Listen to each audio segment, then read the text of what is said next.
ایوان میں پیش کردہ قرارداد کہ ہم آزاد ہیں میں ہم سے مراد اس ملک میں رہنے والا ہر شعور اور بے شعور فرد ہے۔ آزادی سے مراد بے خوف، مگر ہم تو یہاں خوف کی چھت تلے سانسیں لے رہے ہیں۔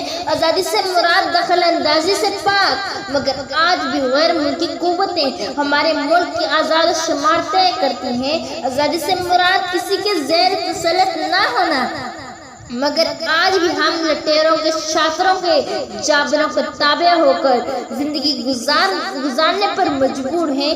ارے یہ کیسی آزادی کہ سر پر خوف کا سایہ ہو؟ یہ کیسی آزادی کہ ملک کا حاکم شکول ملک کی امنیت کا سودا اپنے غیروں کے سامنے کرے؟ جناب اعلیٰ، منطقی اعتبار سے یہ قرارداد ایسی وقت مسترد ہوتی ہے کبوتر کی طرح آنکھیں بند کرنے سے حقیقت بدل نہیں جائے گی۔ قرارداد کی موافقت میں بولنے والے میرے ان ساتھیوں کی مثال ان سیاستدانوں جیسی ہیں جو پچھلی 6 دہائیوں سے اپنے لفاظی چہر دکھا کر اس ذہنی غلام قوم کو سب سے اچھا تصور دیتے ہیں اور تبلے کی تھاپ پر اس ذہنی غلام قوم کا تڑپتا ہوا وجود صبح شام دیکھتے ہیں۔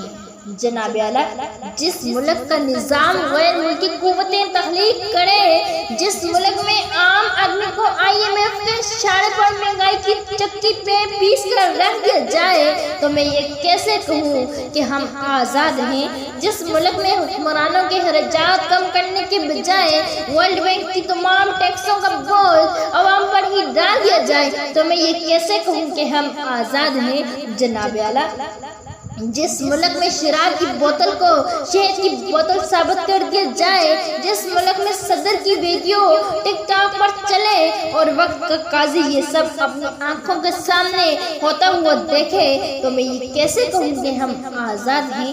اگر ہم اس ذہنی غلامی میں جکڑے نہ ہوتے تو انہی بدلتے چہروں کی ایک آواز پر فضول کے جلسے جلوسوں کے بجائے اپنے حقوق کے لیے نکلتے۔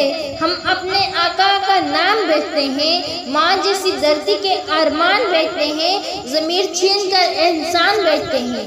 تابعدار تو ہم مسلم ہیں مگر جھوٹ بول کر قرآن بیچتے ہیں۔ اور آخر میں یہ کہنا چاہوں گی کہ ہم تو آزادی کے نام پر فخر آزادی کے عنوان بیچتے ہیں۔ شکریہ۔